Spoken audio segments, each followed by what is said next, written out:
Hello everyone, मैं सलोनी और स्वागत है आपका मेरे YouTube channel ready for study में। आज हम एक नए सब्जेक्ट की शुरुआत करने जा रहे हैं जिसका नाम आपने देख ही लिया होगा, हरियाणा जीके।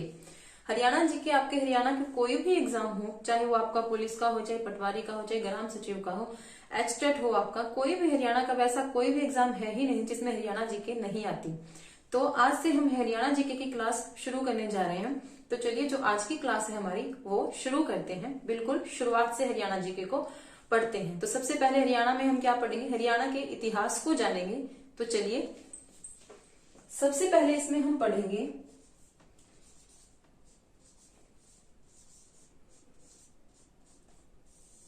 हरियाणा शब्द का अर्थ। सबसे पहले हम क्या पढ़ेंगे, हरियाणा शब्द का अर्थ। हरियाणा शब्द का अर्थ क्या होता है, देखिए, भगवान का निवास। हरियाणा शब्द का क्या अर्थ होता है, भगवान का निवास। इसमें जो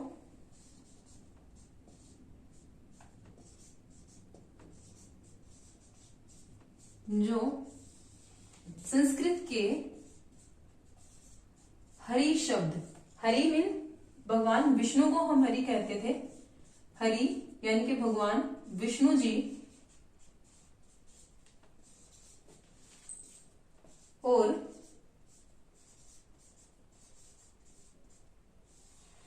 अयन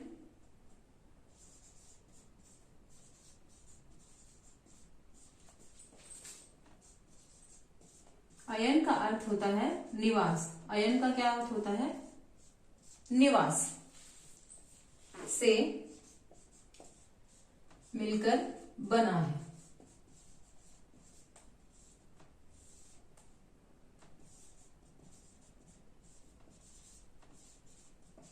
तो देखिए, हरियाणा शब्द का अर्थ, हरियाणा शब्द का क्या अर्थ होता है, भगवान का निवास होता है।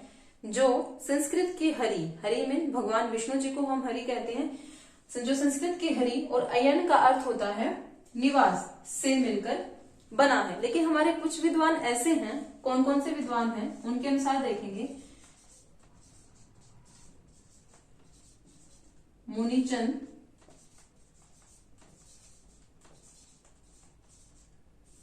सुखदेव सिंह और मुरलीचंद शर्मा। मुरलीचंद शर्मा, इन विद्वानों के अनुसार, इन विद्वानों के अनुसार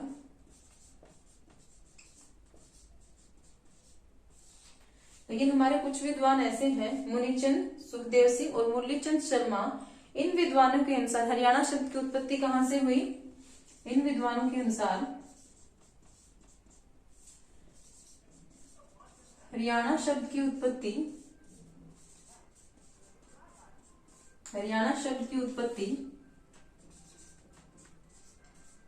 हरि, जिसका अर्थ यहां लिया गया है हरित या हरा, और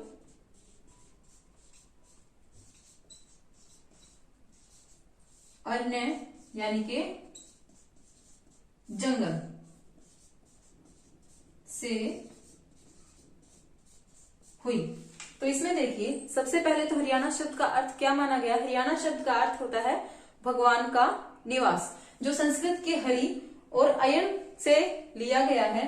हरि का आपका अर्थ इसमें भगवान विष्णु जी से लिया गया है और अयन का अर्थ इसमें है निवास, यानी कि भगवान का निवास। लेकिन कुछ विद्वान ऐसे हैं जैसे मुनिचंद, सुखदेव सिंह और मुरलीचंद शर्मा जी, कुछ विद्वानों के अनुसार हरियाणा शब्द की उत्पत्ति किससे मानी गई है, हरि। हरि का यहाँ जो अर्थ लिया गया है वो हरित और हरा से लिया गया, अरण्य यानी के जंगल से हुई। ठीक है, ये तो हो गई हरियाणा शब्द या हरियाणा के जो अर्थ की बात हो गई। इसके बाद हम देखेंगे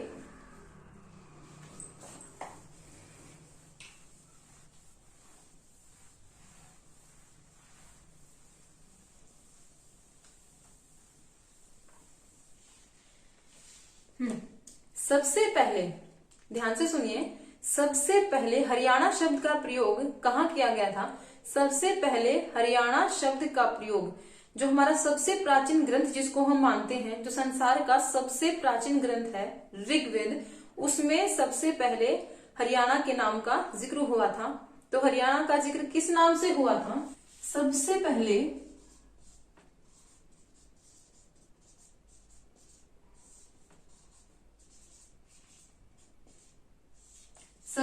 हरियाणा शब्द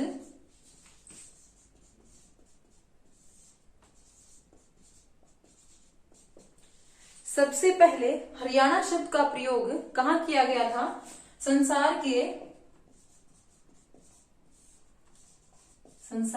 सबसे प्राचीन ग्रंथ, संसार के सबसे प्राचीन ग्रंथ कौन सा है संसार का? कौन सा है? ऋग्वेद। ठीक है, तो सबसे पहले हरियाणा शब्द जो है वो संसार के सबसे प्राचीन ग्रंथ ऋग्वेद में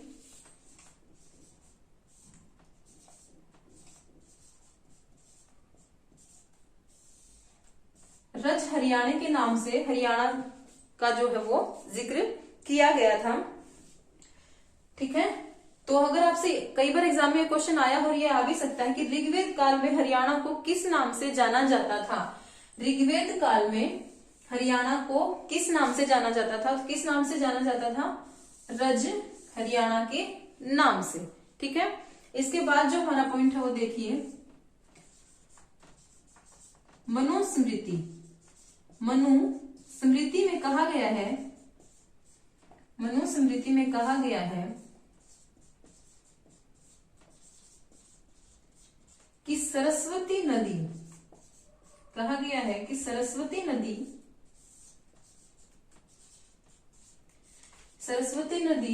और एक नदी है द्वैशदूती नदी, जिसको वर्तमान में हम किस नाम से जानते हैं? चोटांग नदी के नाम से जानते हैं। जिसको वर्तमान में हम किस नाम से जानते हैं? चोटांग नदी के नाम से हम जानते हैं। ये कहा गया है, मनुस्मृति में कहा गया है कि सरस्वती नदी और द्वैशती नदी, जिसको हम वर्तमान में चोटांग के नाम से जानते हैं, इसके मध्य जो प्रदेश स्थित था वो कौन सा था? हरियाणा। इन दोनों नदियों के बीच जो प्रदेश स्थित था वो कौन सा था? हरियाणा। और मनुस्मृति में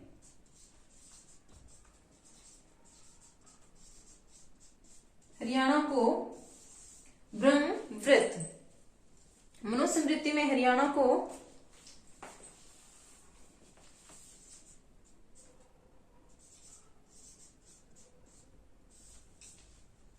ब्रह्मवृत के नाम से जाना जाता था। ठीक है, तो ऋग्वेद काल में हरियाणा को किस नाम से जाना जाता था? रज हरियाणा के नाम से। और मनुस्मृति में हरियाणा को किस नाम से जाना जाता था?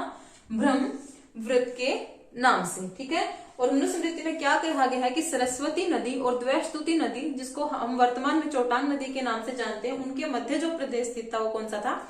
आपका हरियाणा था। ठीक है, तो हरियाणा का पहला प्रादेशिक नाम, इसी में से एक आपका प्रश्न और बनता है कि हरियाणा का पहला प्रादेशिक नाम क्या था? हरियाणा का पहला प्रादेशिक नाम क्या था? ब्रह्मवृत। ठीक है, हरियाणा का पहला प्रादेशिक नाम क्या था? ब्रह्मवृत था। और हरियाणा के और भी कुछ प्राचीन नाम थे, जो देखिए कौन कौन से थे।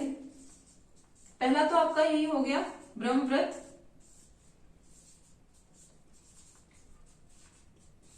दूसरा है ब्रह्मऋषि,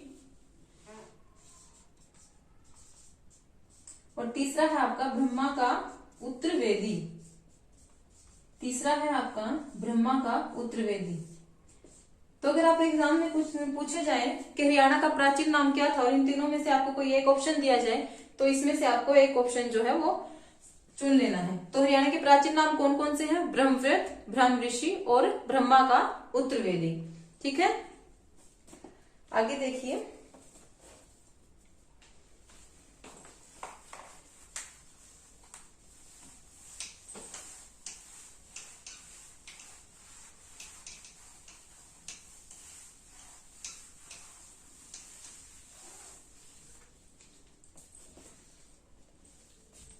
अगला पॉइंट हमारा देखिए, हरियाणा की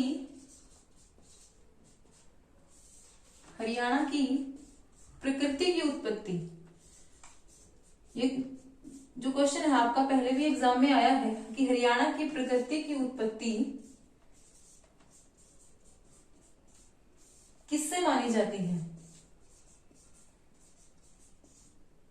किससे मानी जाती है?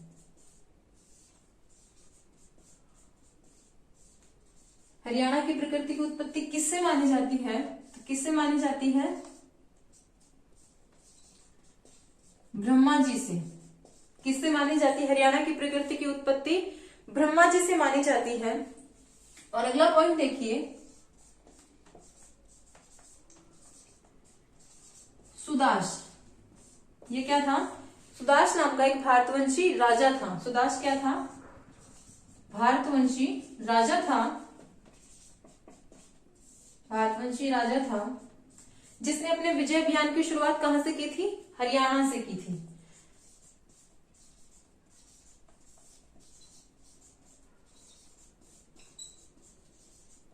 ठीक है, सुदाश नाम का एक भारतवंशी राजा था जिसने अपने विजय अभियान की शुरुआत कहां से की थी? हरियाणा राज्य से की थी। और हरियाणा को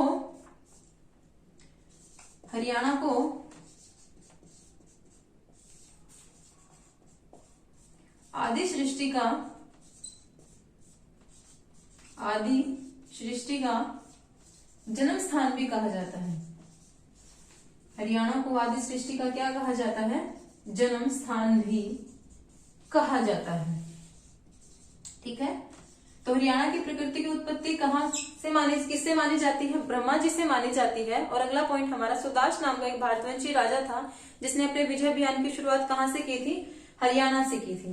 और हरियाणा राज्य को आदि सृष्टि का क्या माना जाता है? जन्म स्थान भी माना जाता है। आगे देखिए, हरियाणा प्राचीन काल में या प्राचीन समय में कहां पर स्थित था? सरस्वती नदी के किनारे।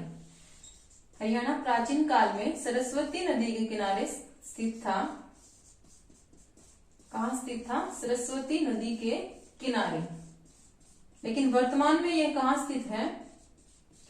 वर्तमान में यह कहां स्थित है? यमुना नदी के किनारे। ठीक है, यमुना नदी के किनारे। प्राचीन काल में हरियाणा कहां स्थित था? सरस्वती नदी के किनारे स्थित था। और वर्तमान में हरियाणा कहां स्थित है? यमुना नदी के किनारे स्थित है।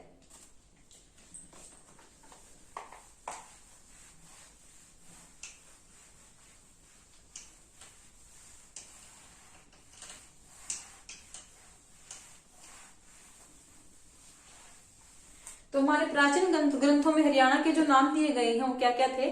ऋग्वेद में रज हरियाणे, और जो हमारा मनुस्मृति में क्या कहा गया था? इसको ब्रह्मव्रत के नाम से जाना जाता है, या ब्रह्मव्रत नाम था मनुस्मृति में हरियाणा का।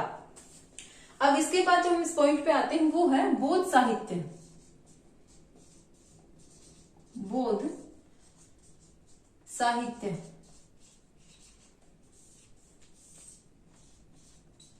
बौद्ध साहित्य से क्या पता चलता है कि महात्मा बुद्ध जी ने कई बार क्या किया था? हरियाणा का भ्रमण किया था। बौद्ध साहित्य से ये पता लगता है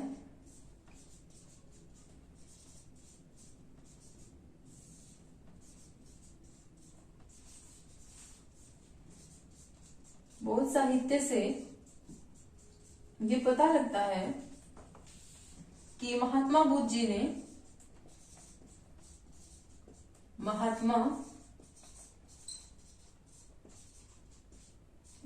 ने हरियाणा का भ्रमण किया था। हरियाणा का भ्रमण किया था। ठीक है। बौद्ध साहित्य से क्या पता लगता है? बौद्ध साहित्य से पता लगता है कि महात्मा बुद्ध जी ने हरियाणा का भ्रमण किया था और बौद्ध ग्रंथ है दिव्य दान। दिव्य दान के नाम से एक बौद्ध ग्रंथ है, दिव्य दान के नाम से एक बौद्ध ग्रंथ है।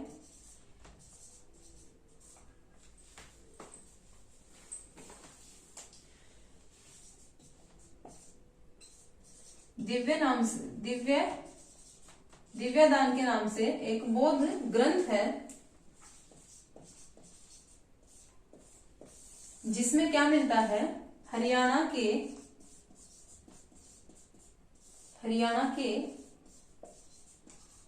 जनजीवन का उल्लेख। हरियाणा के जनजीवन का क्या मिलता है? उल्लेख।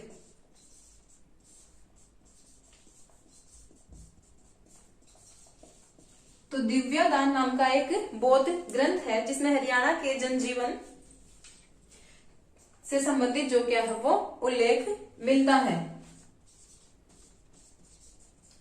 और दिव्य दान जो बौद्ध ग्रंथ है इसमें ही क्या बताया गया है? दिव्य दान जो बौद्ध ग्रंथ है इसमें ही आपको ये बताया गया है कि अग्रोहा और रोहतक, अग्रोहा और रोहतक,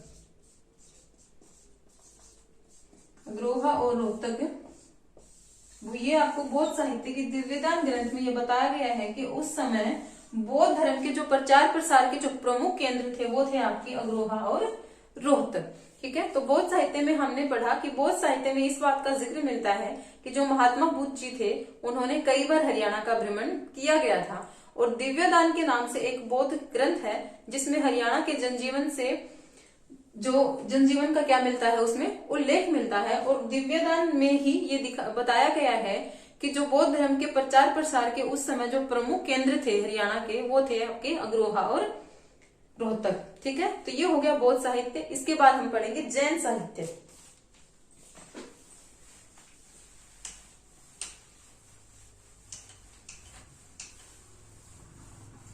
बौद्ध साहित्य के बाद आता है जैन साहित्य।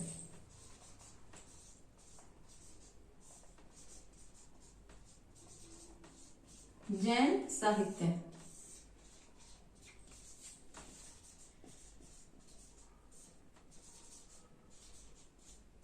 जैन धर्म से संबंधित कुछ मूर्तियां मिली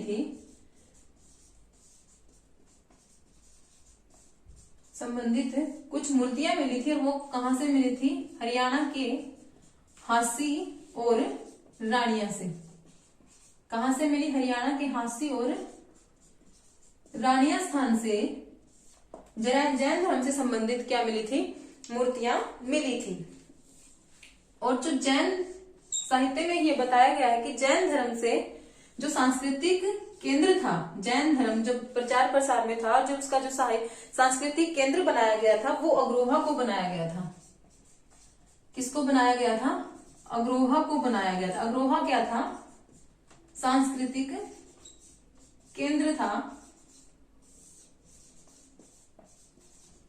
सांस्कृतिक केंद्र था। किसका सांस्कृतिक केंद्र था? जैन धर्म का सांस्कृतिक केंद्र जो बनाया गया था वो किसको बनाया गया था? अग्रोहा को बनाया गया था। और प्रथम सदी के जो जैन विद्वान थे, जैन विद्वान जो थे वो यहीं रहते थे। कहाँ रहते थे? वो अग्रोहा में ही रहते थे, जिनका नाम था लोहाचार्य।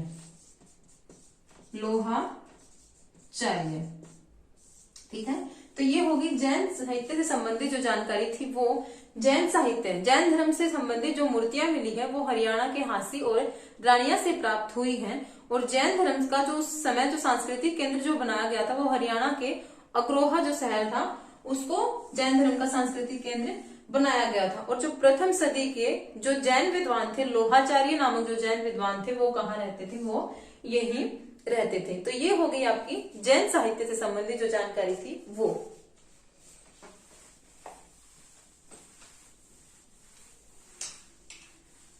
अब जो हमारा अगला पॉइंट है आप वो देखिए, वो है सिंधु घाटी सभ्यता। वो है सिंधु घाटी सभ्यता। सिंधु घाटी सभ्यता के अवशेष कहां से मिले हैं? सिंधु घाटी सभ्यता के अवशेष हमें कहां से प्राप्त हुए हैं? बन्नावाली। बन्नावाली एक जगह है जो फतेहाबाद डिस्ट्रिक्ट में पड़ती है। बन्नावाली एक जगह है जो फतेहाबाद डिस्ट्रिक्ट में पड़ती है। उससे हमें क्या मिले हैं? सिंधु घाटी सभ्यता के जो क्या मिले हैं? अवशेष मिले हैं। और इसकी खोज किसने की? इसकी खोज 1973-74 में R.S. बिंट ने की। किसने की इसकी खोज? 1973-74 में R.S. बिंट ने इसकी खोज की थी। और इससे क्या मिला था? जब इसकी खोज की गई थी तो इससे मिले थे मिट्टी के बर्तन, मिट्टी के बर्तन, एक हल और काफी मात्रा में जो मिले थे वो आपके मिले थे जौ। काफी मात्रा में जौ के साक्ष्य यहां से मिले थे। काफी मात्रा में जौ के साक्ष्य यहां से मिले थे। यहां से एक मुद्रा भी मिली थी। एक मुद्रा मिली थी जिस पर एक विचित्र पशु की आकृति बनी हुई थी। जिस पर एक विचित्र पशु की आकृति बनी हुई थी। और उस पशु का जो धड़ था वो तो था सिंह के समान। सिंह मतलब शेर के समान। और जो उसके सींग थे वो थे बैल के समान। सींग जो थे उसके वो थे बैल के समान। ठीक है। तो सिंधु घाटी सभ्यता के अवशेष कहां से मिलते हैं? बन्नावाली एक जगह है जो फतेहाबाद डिस्ट्रिक्ट में पड़ती है। वहां से सिंधु घाटी सभ्यता के अवशेष मिले थे। और इसकी खोज किसने की थी? 1973-74 में R.S. बिंट ने इसकी खोज की थी। और वहां से जो हमें मिला वो थे आपके मिट्टी के बर्तन, एक हल और काफी मात्रा में जौ के साक्ष्य हमें यहाँ से मिले थे। और इस पर एक मुद्रा भी हमें वहां मिली थी। इस पर एक विचित्र पशु बना हुआ था जिसका जो धड़ था वो सिंह के समान था, यानी कि शेर के समान था। और जो उसके सिंह थे वो जो थे बैल के समान थे। ठीक है। अब आगे देखिए, अब हम करेंगे, इससे आगे करेंगे उत्तर पाषाण काल।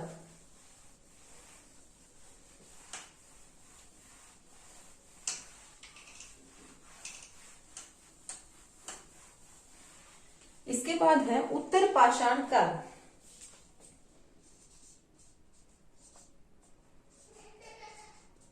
उत्तर पाषाण काल। पूरा पाषाण काल के बाद एक संस्कृति विकसित हुई जिसको हम नव पाषाण काल के नाम से जानते हैं। ठीक है। पूरा पाषाण काल के बाद एक संस्कृति विकसित हुई, वो कौन सी विकसित? नव पाषाण काल। जिसके अवशेष हमें कहां से मिलते हैं? इसके अवशेष हमें कहां से मिलते हैं? शीशवाल ये जगह है, ये कहां स्थित है? हिसार। शीशवाल एक जगह है जो हिसार डिस्ट्रिक्ट में आपके पड़ती है। इससे यहां से इसके अवशेष मिलते हैं। ठीक है। 1970 में पंजाब विश्वविद्यालय के निर्देशन में पंजाब विश्वविद्यालय के निर्देशन में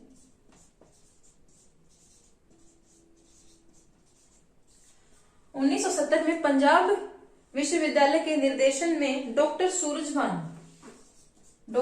सूरजभान द्वारा ये खुदवाई करवाई गई थी। डॉक्टर सूरजभान द्वारा ये खुदवाई करवाई गई थी।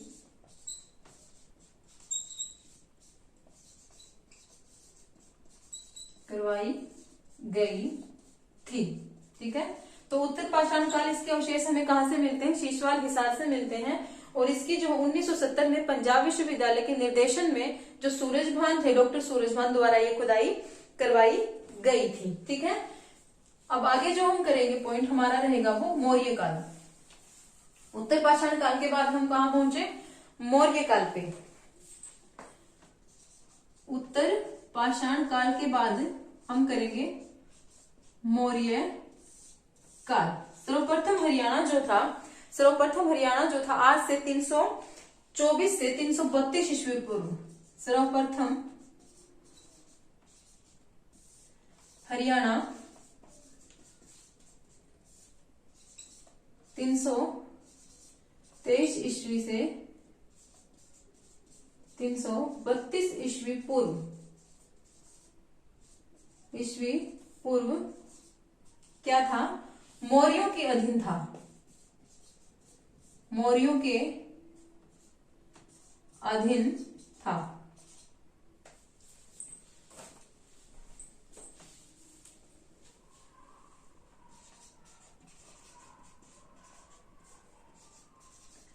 ठीक है, तो सर्वप्रथम हरियाणा आज से 323 से 332 ईस्वी पूर्व मौर्य जो था, मौर्यों के क्या रहा? अधीन रहा। इसीलिए जो मौर्य साम्राज्य था इसके संस्थापक कौन थे? इसीलिए मौर्य साम्राज्य के जो संस्थापक थे, के संस्थापक चंद्रगुप्त मौर्य। तो मौर्य साम्राज्य का संस्थापक कौन था? चंद्रगुप्त मौर्य। सर्वप्रथम हरियाणा मौर्यों के अधीन रहा और इसीलिए मौर्य साम्राज्य के जो संस्थापक थे चंद्रगुप्त मौर्य को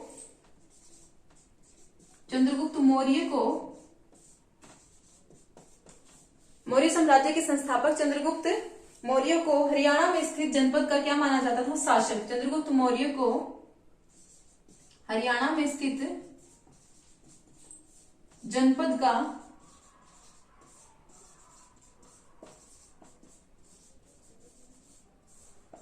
शासक माना जाता था। ठीक है, तो सर्वप्रथम हरियाणा क्या था? मौर्यों के अधीन था। इसी वजह से जो मौर्य साम्राज्य के संस्थापक थे चंद्रगुप्त मौर्य को हरियाणा में स्थित जो जनपद है उसका शासक माना जाता है। ठीक है, इसके बाद जो हम बात करेंगे वो करेंगे महाभारत जो काल था उसकी। मौर्य साम्राज्य के बाद मतलब महाभारत काल जो था, महाभारत काल में हरियाणा को बहुधान्य प्रदेश कहा गया। बहुधान्य प्रदेश की संज्ञा दी गई। बहुधान्य का अर्थ यहाँ किससे होता है? अत्यधिक श्रेष्ठ भूमि। ठीक है, तो महाभारत काल में ये भी आपका प्रश्न आ सकता है एग्जाम में कि महाभारत काल में हरियाणा को किस नाम से जाना जाता था? बहुधान्य प्रदेश के नाम से। तो हरियाणा जो महाभारत का युद्ध था वो कहाँ लड़ा गया था? कुरुक्षेत्र में लड़ा गया था। और ये किसके बीच था? कौरवों और पांडवों के बीच। महाभारत का युद्ध कौरवों और पांडवों के बीच था, जिसमें पांडवों की विजय हुई थी, जिसमें धर्म की जीत हुई थी अधर्म पर। इसीलिए कुरुक्षेत्र को धर्म नगरी के नाम से भी जानते हैं। अगर आपसे एग्जाम में पूछते कि धर्म नगरी के नाम से कौन से शहर को जानते हैं तो वो होगा आपका कुरुक्षेत्र। यह जो युद्ध था महाभारत का वो 18 दिन तक चला था। ठीक है, तो ये हो गई बात महाभारत काल की।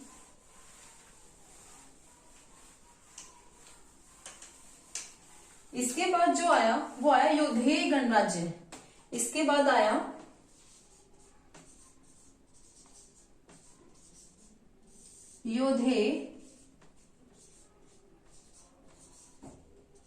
इसके बाद आया यौधेय गणराज्य। और इसके सांचे कहाँ मिलते हैं? खोखरकोट। इसके सांचे कहां से प्राप्त हुए हैं? खोखरकोट, जो रोहतक में एक जगह है जिसका नाम है, उससे ये प्राप्त हुए हैं। ठीक है, जो यौधेय गणराज्य है ये माना जाता है कि मौर्य साम्राज्य के बाद अस्तित्व में आया था। यौधेय गणराज्य मौर्य जो काल था, मौर्य जो साम्राज्य था उसके बाद कौन सा आया था? आपका यौधेय गणराज्य आया था। और यौधेय गणराज्य के जो साक्ष्य मिलते हैं, जो सांचे मिलते हैं, वो कहां से प्राप्त हुए हैं?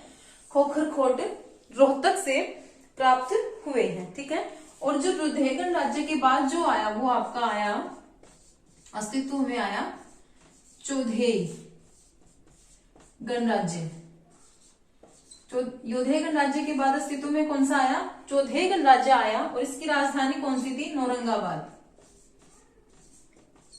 नौरंगाबाद, जिसका वर्तमान में क्या नाम है? भिवानी। तो ऐसे ऐसे क्वेश्चन एग्जाम में खूब पूछे जाते हैं कि वर्तमान काल में जो भिवानी है उसका प्राचीन नाम क्या था, नौरंगाबाद। तो योधेय पहले आया मौर्य साम्राज्य, मौर्य साम्राज्य के बाद अस्तित्व में आया योधेय गणराज्य, और योधेय गणराज्य के बाद अस्तित्व में आया आपका चौधेय गणराज्य, जिसने आपकी राजधानी कौन सी थी उसकी, नौरंगाबाद, भिवानी उसकी क्या थी, राजधानी थी। और चौधेय गणराज्य ने अपने प्रशासन को सुचारू रूप से चलाने के लिए जो दो अपने केंद्र बनाए थे वो कौन कौन से थे, रोहतक और सिरसा। जो केंद्र बनाए थे चौधेय गणराज्य ने वो रोहतक और सिरसा, ठीक है। तो ये बात हो गई चौधेय गणराज्य की। इसके बाद जो आया, जो मोस्ट इंपोर्टेंट जो आपका है वो है पुष्यभूति वंश। इसमें से आपके हर बार कोई ना कोई क्वेश्चन हर एग्जाम में आता ही आता है। इसके बाद आया पुष्यभूति वंश।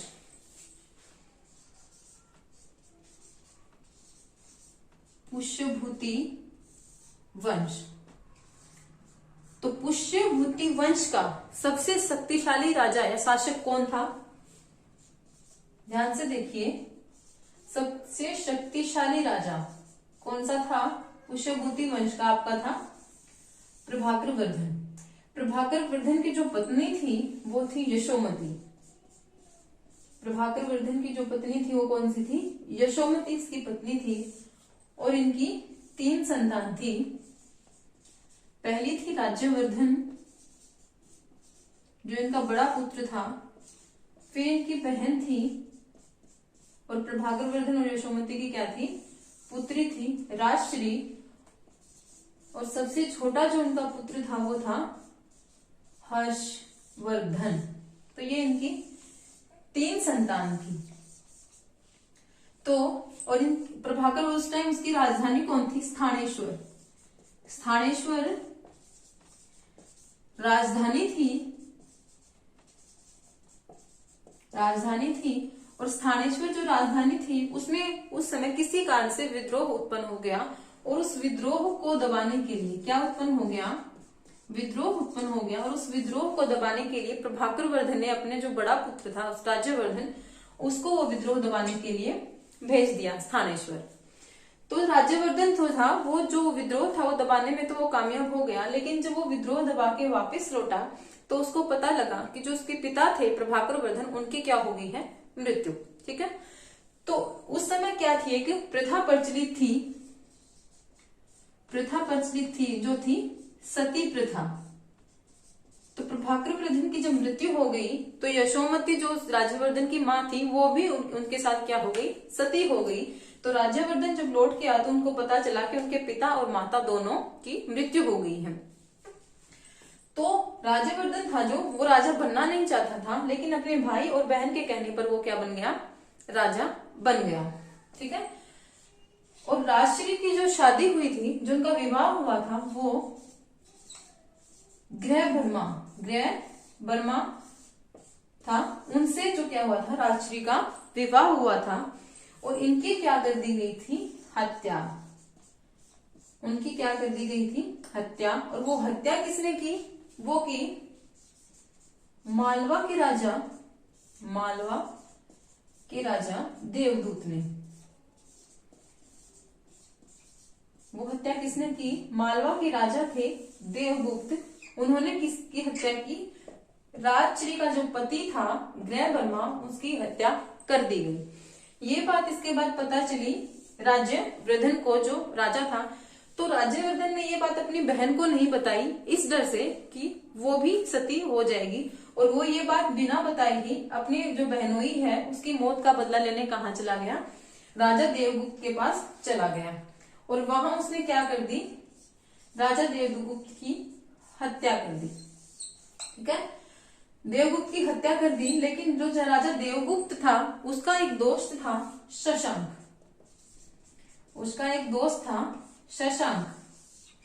और उसने अपनी दोस्त की मौत का बदला लेने के लिए क्या किया, जो ये राज्यवर्धन था उसको अपने घर बुलाया।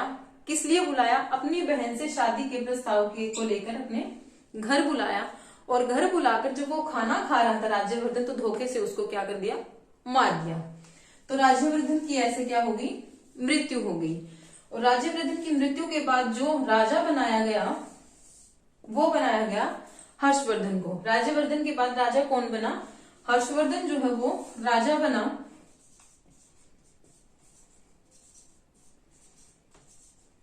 हर्षवर्धन क्या बना, राजा बना। अब यहां से क्वेश्चन आता है कि जैसे हर्षवर्धन का जन्म कब हुआ, 590 ईस्वी में क्या हुआ, जन्म हुआ, और 606 ईस्वी में हर्षवर्धन क्या बना, राजा बना। ठीक है, तो अगर ये पूछा जाए कि हर्षवर्धन का जन्म कब हुआ, 590 ईस्वी में, और वो राजा कब बना, 606 ईस्वी में, तो जब राजा बना हर्षवर्धन तो उसकी आयु कितनी थी, मात्र क्या थी, 16 वर्ष। मात्र उसकी आयु कितनी थी, 16 वर्ष उसकी आयु थी। तो फिर जब राजा बना हर्षवर्धन तो उसके सामने क्या थी, दो चुनौतियां थी। सबसे पहली चुनौती तो ये थी कि उसकी जो बहन राजश्री थी उसको पता लग गया था कि उसके जो पति की क्या हो गई है, मृत्यु हो गई है। और सबसे पहले तो ये थे उसकी जो बहन है उसको सती होने से क्या था, रोकना था। और जो दूसरी थी वो क्या थी, अपने जो भाई थे उसकी मौत का बदला लेना। तो इन दोनों में ही हर्षवर्धन क्या हो गया था, कामयाब हो गया था। उन्होंने अपनी बहन को रोक लिया था ये कहकर कि उसकी माता और पिता की तो पहले ही मृत्यु हो गई है और अब भाई भी मर गया, तो अगर बहन को कुछ हो गया तो वो क्या रह जाएगा, अकेला रह जाएगा। तो उसकी बहन जो है वो सती न होने के लिए मान जाती है। इसके बाद जो दूसरी जो चुनौती हर्षवर्धन के सामने थी वो थी अपने भाई की मौत का बदला लेना। वो भी जो हर्षवर्धन ने ले लिया था। जो ये शशांक था इसको हरा दिया था, इसको हरा दिया था, लेकिन मार नहीं पाया, मार नहीं पाया था क्योंकि ये वहां से भाग गया था। तो जो ये टॉपिक है आपके इसमें से बहुत क्वेश्चन बनेंगे। जैसे पुष्यभूति जो वंश था उसका राजा कौन था, सबसे पहला तो वो प्रभाकर वर्धन था। उसकी संतानें कितनी थी, 3 थी। उनके नाम क्या थे, कौन ये थे। सबसे पहले जो राजा बना था उनकी संतानों में तो किसको बनाया गया था, राज्यवर्धन को राजा बनाया गया था। राज्यवर्धन की मौत के बाद जो क्या बना, मृत्यु के बाद कौन बना, हर्षवर्धन राजा बना। और हर्षवर्धन राजा कब बना, 606 ईस्वी में। उसका जन्म कब हुआ, 590 ईस्वी में। और जो उसकी उम्र, ये भी पूछा जा सकता है कि जब राजा बना हर्षवर्धन तो उसकी आयु कितनी थी, तो मात्र 16 वर्ष थी। ठीक है, तो इससे आगे का जो ये टॉपिक है वो हम कल की वीडियो में करेंगे। उम्मीद है आपको आज की हरियाणा जीके की क्लास पसंद आई होगी। अगर आपको ये वीडियो अच्छी लगी तो इसको प्लीज लाइक कीजिए और चैनल को सब्सक्राइब कीजिए, ताकि आप आगे की जो हरियाणा जीके की जो आपकी वीडियो है वो आपको लगातार मिलती रहे। Thank you so much.